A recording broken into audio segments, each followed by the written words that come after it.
Welcome to the Grief Bully Podcast. I am your host, J.Nicole. Thank you for joining our weekly discussion around grief, mental health, and your overall personal wellness. The Grief Bully Podcast will serve as a vehicle to help you navigate life's journey. Be sure to subscribe, review, and share the podcast with anyone in your life that you think it will help. Let's bully grief together. What's up, beautiful people? Welcome back to another episode of the Grief Bully Podcast. I am your host, J.Nicole. Today is Monday, October the 26th. We are back in the studio, rocking and rolling for another episode. We are at episode 65. I'm excited to be in here with you today. Thank you so much for all the love, the support. I just feel like it's really important to just start off with that, just let you know that I am so thankful, so grateful for all the support, all the shares, all the comments, everything that you all have done to support the Grief Bully Podcast throughout this season marathon, if you will. I truly appreciate it. Last week was a solo round episode. Go back, check it out. Some tangible support and encouragement to help you navigate loss, as well as provide support to those bereaved folks in your life. So definitely go check it out. It's on YouTube. Definitely subscribe. While you're there, leave a comment. Let me know your thoughts. I truly do appreciate that. It's on Apple Podcasts and Spotify as well. Before we get into the episode, I certainly want to thank our sponsors, BetterHelp, H-E-L-P. They are an online counseling organization that allows you to have a therapy session from the comfort of your home. Text message, video chat, phone calls, whatever your comfort level, they offer that option to you. So I definitely want to encourage you to go check that out. They do not take health care. However, they are affordable, $65 per week on average. And when you use my link, trybetterhelp.com/thegriefbully, you will receive 10% off your first month. Again, that's trybetterhelp.com/thegriefbully. Definitely go check them out if you're going through a difficult time in your life and you're not sure where to turn. Ultimately, I'm not a therapist. I'm not a psychologist, nothing like that. I'm just a person who talks from lived experience, and my goal is to encourage you to bridge that gap to get the help that you need. So definitely don't be ashamed, don't be shy, what have you. Make sure that you make yourself a priority.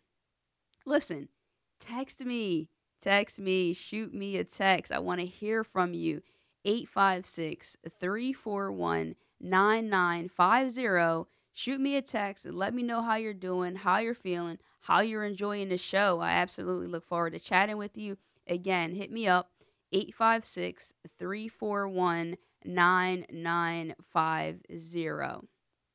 So we're at episode 65, and I really just want to take some time to have a conversation about something that actually dropped in my spirit, if that makes sense. I always pray about what I want to talk about going into that week or into that episode, and I just try to be open to the different topics or ideas that come to my mind, and I pay close attention to them. I'm having a conversation about things specifically what children deal with when it comes to just trauma and being removed from certain situations.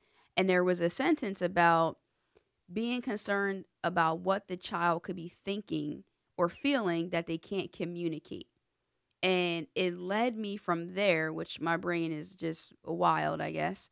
It led me from there to times that I felt similar, but as an adult, and when it was dealing with the losses of my loved ones.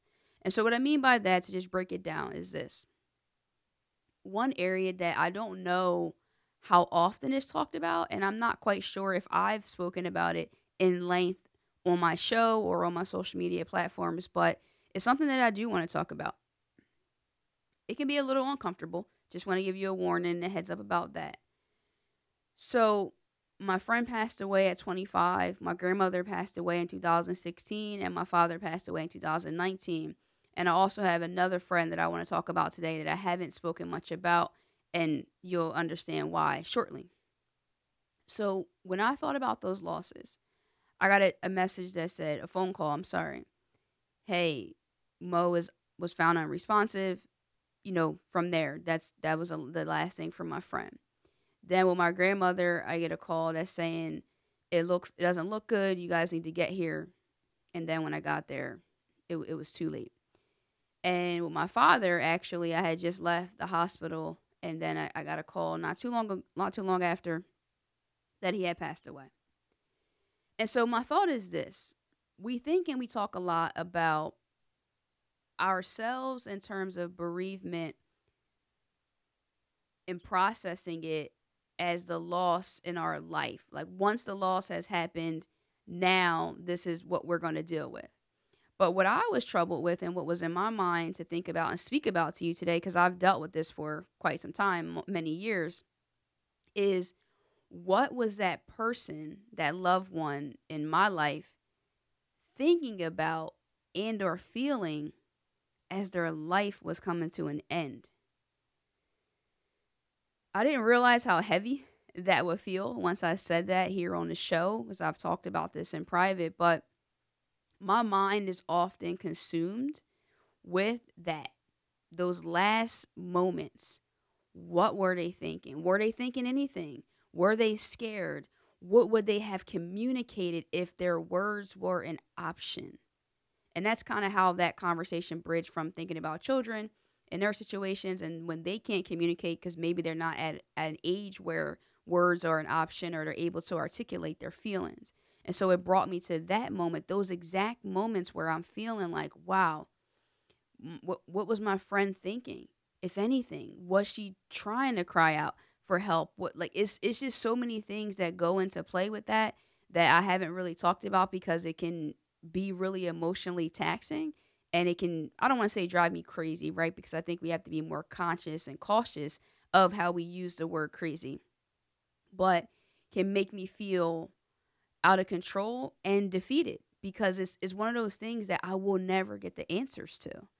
And I know when we're dealing with grief and loss, we have to accept that sometimes we won't, a lot of times actually, we won't get the answers. It won't be explained to us. But I would be lying if I didn't say that bugs me out. So with my grandmother, the aspect of that was alarming was this. So we weren't there, and then I came to the hospital and we saw my friend and I, who actually is an RN, saw that she had a bracelet on that said DNR, and that means do not resuscitate. So for me, it once I knew what that was, because my friend kind of freaked out. He's like, "Wait, who put that on her? What, and kind of going off." And I'm like, What does it mean?" And he explained it to me, and I'm like, wow, like it kind of really hurt because I'm thinking like, wow, like did she want to die? Is she at a place where, and we've had conversations, her and I, about that, and sometimes people, she was 78, are tired and they've endured what they might deem enough in life. But for me as a granddaughter, it hurt my heart, and it hurts me now to say this to you, that bugged me out. So even though she made that decision, I'm thinking when her lungs are starting to fail and numbers on the machines are going in the wrong direction and everything is happening, when that blue light is going off in the hospital and everyone's rushing to the bedside, what was she thinking? Was she scared? Did she feel like she'll really miss us? Like, I mean, these are the things that I just want to be real and raw about that hurt me and that have me sometimes stuck and bound, if you will, because even though I'll never be able to get back to that moment and I won't be able to get those answers, it burdens me to think about it. Now, with my father, it was slightly different because he was in the hospital and he was still, even though he was intubated at times, he was still verbal to pretty close to the end within the last 24 hours for sure. And for me, again, he talked to us. He's saying, does anybody want this? And make sure you help raise your nephews and make sure this, and just telling us all of these things. And as much as I appreciate being able to have those conversations because I'm well aware that a lot of people aren't able to do that, it hurt me to know that this person is having to come to terms with their own mortality. And for me, when he became nonverbal and it was just pretty much in like a sedation, I wonder, what was he thinking? I mean, you have to get yourself prepared to never see your family in this way again and to just leave us behind and to go on this way. So those are things that definitely keep me stuck. I'm not sure if this speaks to anyone out there, if you've ever felt like you had so many questions that you won't have answered and that you don't know what to do, how to move through that, how to move past it. And so one area that it led me to that I know that people deal with this a lot more is when we talk about the subject of suicide. And one thing I do want to say is that we're becoming more educated in terms of our mental health lingo and language. And so, what I don't want to say is the person committed suicide, because I think we're moving away from that in the sense of when you say someone committed something, is more or less saying that they committed a crime. And a lot of bereaved folks by suicide feel like that's offensive and that's hurtful. And so I want, if I can have an opportunity to just advocate on my platform that we want to move from that language, and it's better to say more accepting and more fitting, if you will, to say they took their own life or was death by suicide versus saying committed suicide. And some people cringe when they hear that. And I'm going to be honest, I didn't really know. I wasn't aware until I educated myself on how that can make someone feel. And so what I wanted to talk about with that is this. I have someone in my life, and I don't want to say their name, just out of respect for their family and me not knowing 100% how they might feel to talk about this in its entirety. But I do want to talk about it because it is a part of my story and a part of an experience that I dealt with. So we talk a lot about losses that we knew were going to happen or that happened, and then right at that time we got a phone call or someone let us know that the person passed away. So one day, a few years back, I was driving and I just felt the need to reach out to one of my friends. He was an older friend. I was in my 30s. Oh, excuse me, I don't think I was in my 30s at the time, 20s. He was in his 40s. We had connected. I actually worked for him, and we just built a bond. I became cool with his family. They were just so welcoming and loving, just great people. And I knew the passion that he had for his family, and especially for his daughters. He had all daughters, and just a love that he had for them. And so we had kept in touch throughout the years and the times, and just updating each other. And there was a little bit of time where I hadn't spoken to him in a while. At the last time I did speak with him, he was going through some things, etc. So one day I'm driving. I'm like, you know what? I want to give him a call. So I called his cell phone, and I didn't get any response. It wasn't a working number. And so I was like, you know what? Let me call the business line because I know that this probably will reach him. So I called the business line, and a woman whose voice was not familiar to me answered the phone. And I said, may I speak with my friend's name? And I tried this. I thought the woman's voice might have potentially been his wife. So I suggested, oh, is this her name? And the lady's like, no. And she just paused. And it was like a deafening silence. And I'm like, hello?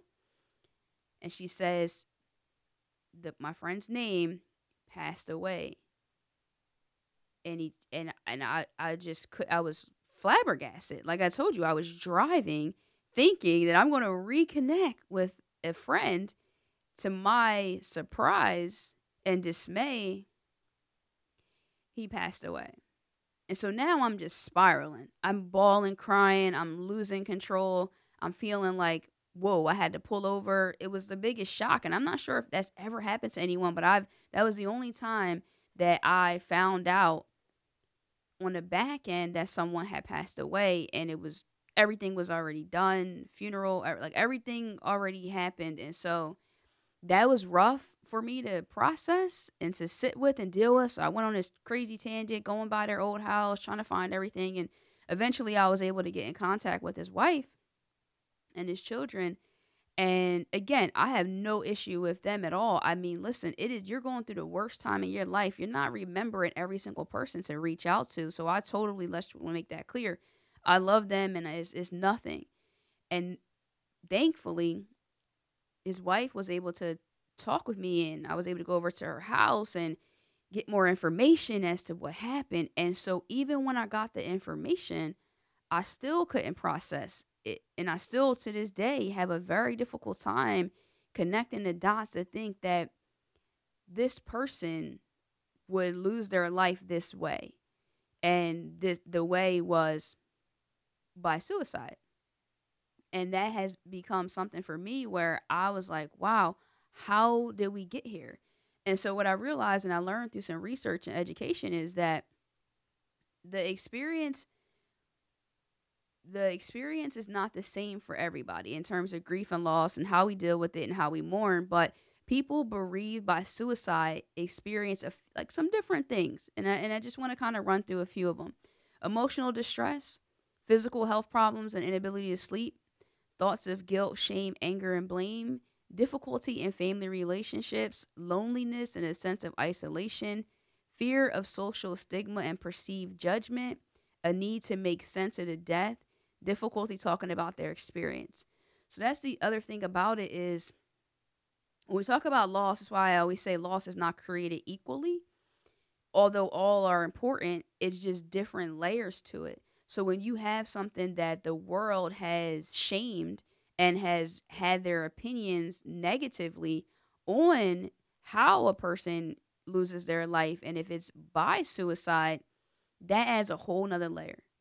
And I've known people and families to keep that secret and not say it. And not so much because I think that they would be embarrassed, but because they don't know how people are going to perceive it. And then people also say a lot of things that make that situation worse and heighten the guilt. Things like, were there signs? Did you see the signs? What was happening? What was going on? Like all of these things. And imagine being on the other side of that table if you just lost a family member by suicide and having to try to come up with those answers and then internalize your guilt and how you might feel and it just magnifies the loss. And so I'm trying to not to ramble, but it's just so many different thoughts coming into my mind at once about this. But I think that the main thing for me is what I brought all of this to say is that I've struggled with not understanding or having questions about what that person was thinking or going through at the time of their death. And with my friend, it was even more complicated because he's someone that I never, if I had to bet my life on, would have thought this would be the way that their life would end. I just could not, and I can't sometimes still fathom that.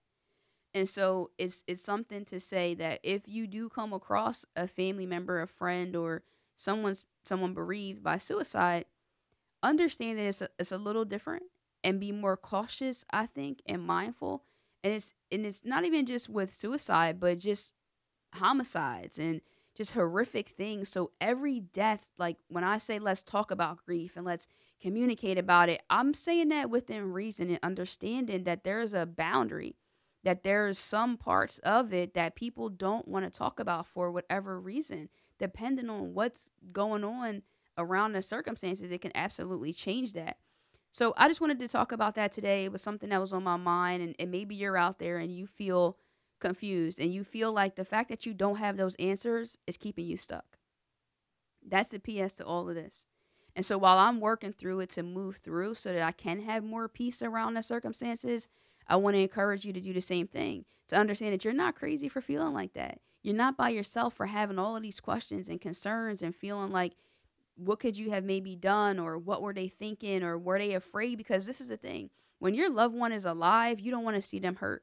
You don't want to see them hurting. You don't want to see them in these bad situations. And as an empathetic person or a person that has any feelings or emotions, it's hurtful for you when they're alive to see them in a certain way. So to think about them in their death, to think that something happened to them, that someone hurt them, that they hurt themselves or what have you, it's hard. It's hard to process and deal with. I don't think sometimes that just because it's in death and their life has ended to an extent that our feelings, how we would feel if they were alive as far as emotions and concerns, should have to change. I think we're human and we're going to process and feel no matter what it is in terms of our loved ones and our family and friends when they're going through these transitions of death. And it's tough to talk about. And so I just wanted to give you the power and encourage you that if you can find someone to talk to about it, not to feel shame around anything. If it's been by suicide or to feel like it's such a horrific thing and you have so many questions and unanswers, but I don't want it to keep you stuck. the big part of the Grief Bully podcast is to talk about the hurt, talk about the pain, talk about the loss, but we cannot do that without talking about the healing and without talking about our goals and where we're trying to go in our bereavement process, in the grief journey. And so it's very important to say that joy and pain can coexist. We can carry them both. And sometimes pain might not be the word in terms of questioning everything, but confusion, disruption, unease, unsettling, anxiety, all of those things fall into the same bucket for me when it comes to pain when we're talking about grief and loss. So understand that every loss is unique. You're unique. And so how you grieve and how you process is absolutely going to be different. Let's continue to have these conversations. Open dialogue about our grief and our loss is very, very important to me to do that. And so I thank you for allowing me to share that and vent today, if you will, and to hopefully find some commonality with some folks out there when we get into this journey. So I want to share a review. I want to share a review because it's important to me. So if you listen to the podcast on Apple, please leave a review. Hit the stars. 5 of them would be nice. And leave your thoughts and your comments because it's very helpful. Like this review right here. Shout out to A.L. Fields. The Grief Bully podcast, hosted by J.Nicole, is the community I've been searching for. After losing both my parents in 2019 as a young woman in my 20s, with no siblings, I needed a community I could relate to. J.Nicole is transparent and real, looking to grab the journal next. Thank you. Amazing review. Thank you so much for that. I truly appreciate it. I think our community appreciates it. And it's messages like that. If you're scrolling and you're looking at a podcast or you're trying to figure out if you want to listen or not, and you read something like that and you're a bereaved person, or me, I would tune in. And I'm not just saying it because it's my show, but this is just to show how important it is that your reviews do matter. So thank you for that, A.L. Fields. I appreciate it. And like I said, if you're listening to the show on Apple Podcasts, iTunes, please leave a review. I would truly appreciate that.